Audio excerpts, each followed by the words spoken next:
Très important, hein, ça va faire fuir le loup. Les loups. Parce que vous allez quand même pas nous emmener oublier les loups. Par rapport à des skis, on va toujours descendre face à la pente.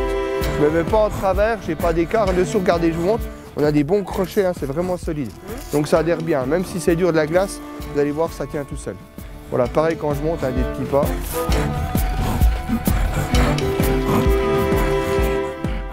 Et voilà, on se retrouve au cœur du massif jurassien. Et là, on est dans la forêt du Massacre, dans une petite loge qu'on appelle la loge des Trois Castors. Et on y vient, justement, on peut venir à ski de fond.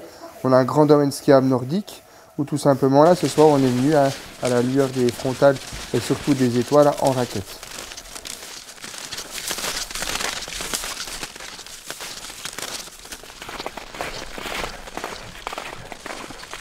On va continuer justement sans les torches, on va peut-être s'aider de temps en temps des lampes, puis on va s'apercevoir qu'avec les yeux, on va s'habituer à l'obscurité.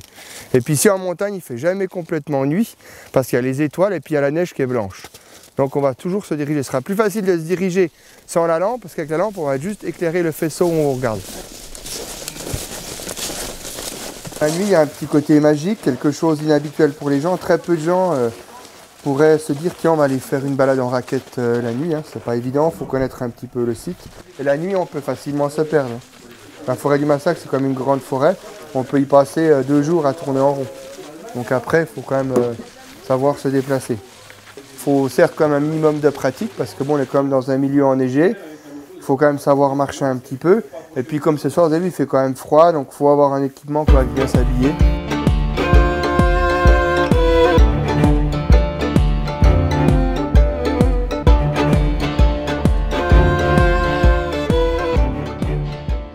Voilà la petite trace, on voit bien. Il marche exactement comme le chat, un petit peu droite, gauche, droite, sauf que hein, il a les pattes un peu plus grosses, mais surtout vu que c'est pas un félin, qu'est-ce qu'il peut pas faire avec ses griffes? Il peut pas les rétracter. Donc on a toujours l'empreinte de la griffe au bout. Contrairement à un félin, un chat par exemple, hein, qui peut rentrer ses griffes, hein, non plus on les voit pas. Un renard. Un renard, voilà. L'activité raquette, mon but, moi, c'est un petit peu leur faire découvrir aussi bien un petit peu la forêt. Là, on a pu voir des traces d'animaux, différentes choses. Un petit peu en même temps le massif jurassien. D'un point de vue de géologie, formation, comment sont arrivées ces montagnes.